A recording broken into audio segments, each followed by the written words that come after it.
3 veces, el hombre más poderoso del cristianismo primitivo, el apóstol que había visto el tercer cielo, que había plantado iglesias por todo el Imperio Romano, que había escrito palabras que cambiarían la historia de la humanidad, suplicó 3 veces. Y 3 veces recibió la misma respuesta: no. Este es Pablo de Tarso, y tiene un secreto que atormentó su ministerio durante décadas. Un aguijón en la carne, un mensajero de Satanás enviado para abofetearlo. Sus propias palabras, registradas en 2 de Corintios capítulo 12, versículo 7. Y para que la grandeza de las revelaciones no me exaltase desmedidamente, me fue dado un aguijón en mi carne, un mensajero de Satanás, que me abofetee para que no me enaltezca sobremanera. Pero aquí está la pregunta que ha desconcertado a teólogos durante 2000 años. ¿Qué era exactamente este aguijón? ¿Por qué Dios permitió que un mensajero del enemigo atormentara a su apóstol más prolífico? Y la pregunta más inquietante de todas: ¿por qué la respuesta de Dios no fue liberación, sino algo completamente diferente? Esta no es una historia sobre sanidad instantánea o victoria fácil. Es algo mucho más profundo, mucho más incómodo y, paradójicamente, mucho más poderoso. Porque lo que Pablo descubrió en su debilidad revolucionó completamente la forma en que entendemos el poder de Dios. Y la respuesta que recibió sigue resonando hoy para cada persona que ha rogado por liberación y escuchado solo silencio. Para entender el aguijón, primero debemos entender al hombre. Pablo no era un apóstol ordinario, era un fariseo de fariseos, educado a los pies de Gamaliel, el rabino más respetado de su generación. Ciudadano romano por nacimiento, hebreo de la tribu de Benjamín, celoso perseguidor de la iglesia primitiva.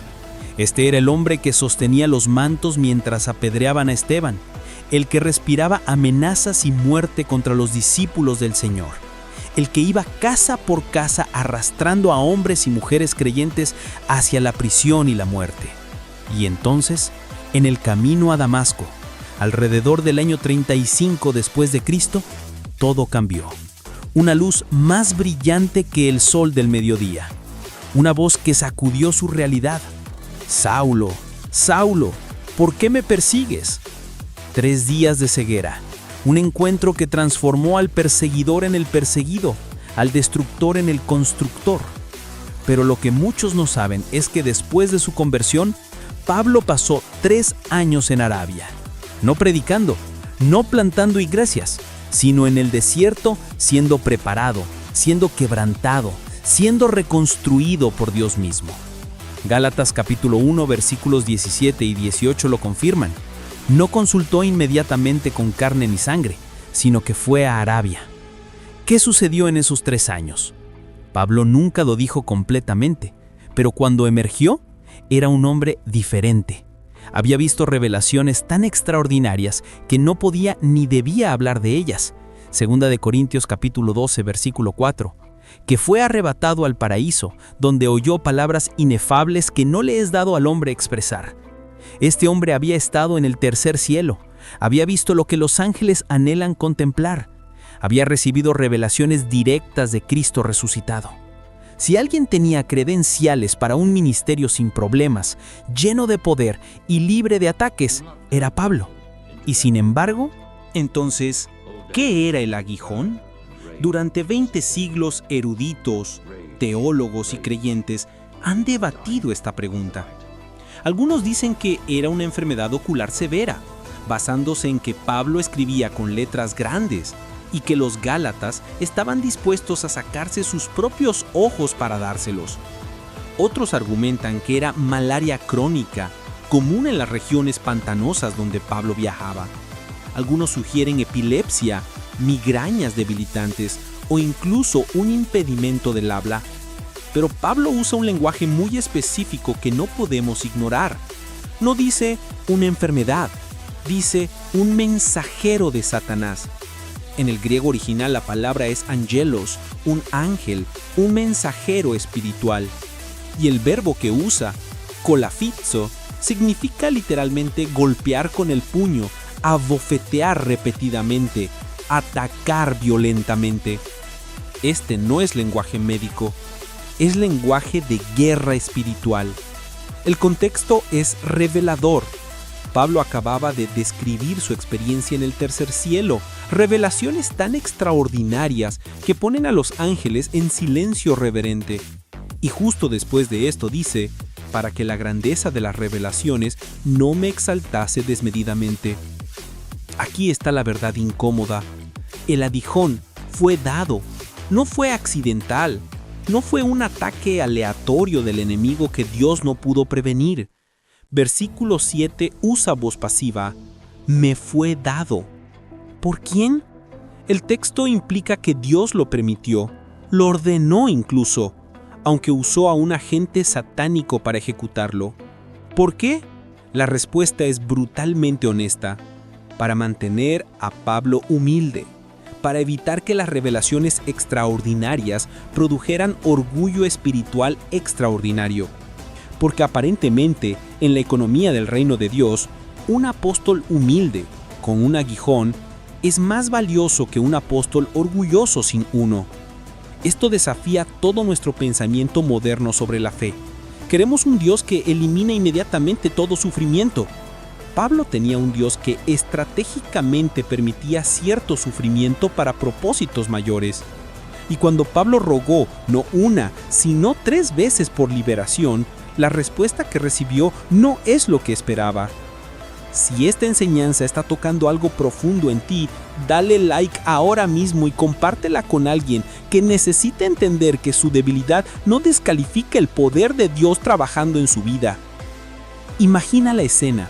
Pablo, el plantador de iglesias más exitoso de la historia, el autor de 13 libros del Nuevo Testamento, el hombre que había visto milagros extraordinarios, ciegos que veían, cojos que caminaban, demonios que huían. Este hombre está de rodillas, suplicando, no por conversión de almas, no por avance del evangelio, sino por liberación personal de su tormento. Primera vez, Señor, quita esto de mí. Silencio. Segunda vez, Señor, necesito estar libre de esto para servirte mejor. Silencio. Tercera vez, Señor, ¿por qué permites que un mensajero de Satanás me atormente? Y entonces, finalmente, la respuesta, pero no es la que Pablo esperaba. No es será sanado. No es el aguijón será removido. Es algo completamente diferente. Algo que al principio suena como rechazo, pero que en realidad es una revelación profunda del carácter de Dios. Segunda de Corintios capítulo 12, versículo 9. Y me ha dicho, bástate mi gracia, porque mi poder se perfecciona en la debilidad. Detengámonos acá. ¿Bástate mi gracia? En griego es arkishoi la gracia mu. Es suficiente para ti mi gracia. No es será suficiente en el futuro. Es suficiente. Presente. Ahora. En medio del aguijón, con el mensajero de Satanás todavía abofeteándolo. La gracia de Dios no es simplemente el poder para salvación, es el poder para soportar. Es la capacidad sobrenatural de permanecer firme cuando todo en ti quiere colapsar. Es la fortaleza que opera precisamente en los lugares donde tu propia fortaleza se agota. Pero la segunda parte de la respuesta es aún más revolucionaria. Porque mi poder se perfecciona en la debilidad. La palabra griega para perfecciona es teleitai. Se completa, se lleva a su máxima expresión, alcanza su objetivo final. Esto significa que el poder de Dios no solamente opera a pesar de nuestra debilidad, se manifiesta más plenamente porque somos débiles. La debilidad no es el obstáculo para el poder de Dios, es el canal. Piénsalo. Un apóstol fuerte, saludable, elocuente, sin ninguna limitación, cuando hace milagros, la gente podría atribuirlo a su propia capacidad. Pero un apóstol con un aguijón constante, luchando con limitaciones obvias y aún así transformando el mundo romano, eso solamente puede ser Dios. La respuesta de Pablo a esta revelación es extraordinaria. Versículo 9 continúa, por tanto, de buena gana me gloriaré más bien en mis debilidades, para que repose sobre mí el poder de Cristo. para que repose sobre mí el poder de Cristo. Espera, ¿de buena gana me gloriaré? Este es el mismo aguijón del que acababa de suplicar liberación 3 veces. Pero ahora con la revelación de cómo Dios usa la debilidad, Pablo hace un giro radical. No simplemente acepta el aguijón, lo abraza, lo celebra, se gloría en él. Lo que Pablo descubre aquí es una de las paradojas más profundas del cristianismo. La debilidad es el requisito previo para el poder divino. No es que Dios tolera nuestra debilidad, es que la busca, la utiliza, la transforma en el escenario para su gloria. Versículo 10 lo dice sin ambigüedad. Por lo cual, por amor a Cristo me gozo en las debilidades, en afrentas, en necesidades, en persecuciones, en angustias, porque cuando soy débil, entonces soy fuerte. Mira esa lista: debilidades, afrentas, necesidades, persecuciones, angustias. No son cosas que Pablo simplemente soporta con dientes apretados. Son cosas en las que se goza. ¿Por qué? Porque ha comprendido el secreto. Estas son las condiciones óptimas para que el poder de Cristo repose sobre él. La palabra repose en el griego es episkeno, literalmente poner una tienda sobre, acampar sobre. Es la misma raíz que Shekinah, la gloria manifiesta de Dios que llenaba el tabernáculo. Pablo está diciendo que cuando abraza sus debilidades, la presencia gloriosa de Cristo viene y hace tabernáculo sobre él. Esto explica tanto de su ministerio. ¿Cómo pudo escribir la carta más alegre del Nuevo Testamento, Filipenses, desde una prisión romana? ¿Cómo pudo cantar himnos a medianoche después de ser golpeado y encarcelado en Filipos? ¿Cómo pudo decir, porque para mí el vivir es Cristo y el morir es ganancia, cuando enfrentaba posible ejecución? El aguijón, sea lo que sea físicamente, se convirtió en el maestro constante que le recordaba: Pablo, tú no eres suficiente, pero mi gracia sí lo es. Y el mensajero de Satanás, enviado para destruirlo, fue transformado por la soberanía de Dios en el instrumento que lo mantuvo dependiente, humilde y poderosamente efectivo. El enemigo pensó que estaba saboteando el ministerio de Pablo. En realidad estaba siendo usado para perfeccionarlo. Esto es guerra espiritual de nivel maestro. No es simplemente resistir al diablo, es ver cómo Dios toma incluso los ataques del enemigo y los redirige para sus propósitos. Es la historia de José amplificada. Vosotros pensasteis mal contra mí, mas Dios lo encaminó a bien. Pero esta historia no es solo sobre Pablo, es sobre cada persona que ha clamado a Dios por liberación y escuchado lo que parece ser silencio. Es sobre cada aguijón que tú llevas. Quizás tu aguijón es una enfermedad crónica que no desaparece sin importar cuánto ores. Quizás es una limitación financiera que persiste, aunque diezmes fielmente. Tal vez es una relación rota que no se restaura, una puerta que permanece cerrada, una debilidad de carácter con la que luchas década tras década. O quizás, como Pablo, es un ataque espiritual recurrente que parece tener permiso divino para atormentarte. Aquí está la verdad incómoda que la teología de prosperidad no quiere que escuches. Dios a veces dice no a oraciones legítimas de personas fieles por razones que tienen que ver con propósitos más grandes que tu comodidad inmediata. Eso no significa que nunca debamos orar por sanidad, provisión o liberación. Pablo oró 3 veces. Jesús nos dice que pidamos, busquemos, llamemos. Pero significa que cuando la respuesta es no o todavía no, hay una tercera opción más allá de más fe o pecado oculto. La opción es: mi gracia te basta. 26 años de su conversión, Pablo escribió 2 de Corintios, lo que significa que vivió con este aguijón durante décadas de ministerio fructífero. Escribió la mayoría del Nuevo Testamento con el aguijón presente. Plantó iglesias en 3 continentes mientras era bofeteado por el mensajero de Satanás. Vio milagros extraordinarios mientras cargaba su propia debilidad no sanada. Y al final de su vida, en su última carta, 2 de Timoteo, capítulo 4, versículo 7, pudo decir: he peleado la buena batalla, he acabado la carrera, he guardado la fe. No he sido sanado de todo, no viví sin problemas, sino mantuve la fe en medio de todo. El aguijón de Pablo nos enseña algo revolucionario.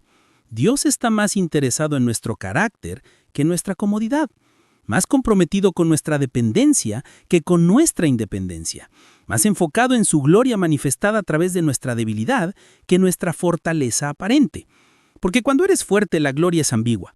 Pero cuando eres débil y aún así permaneces firme, cuando estás limitado y aún así avanzas, cuando estás herido y aún así adoras, entonces es inconfundiblemente claro: esto solo puede ser Dios.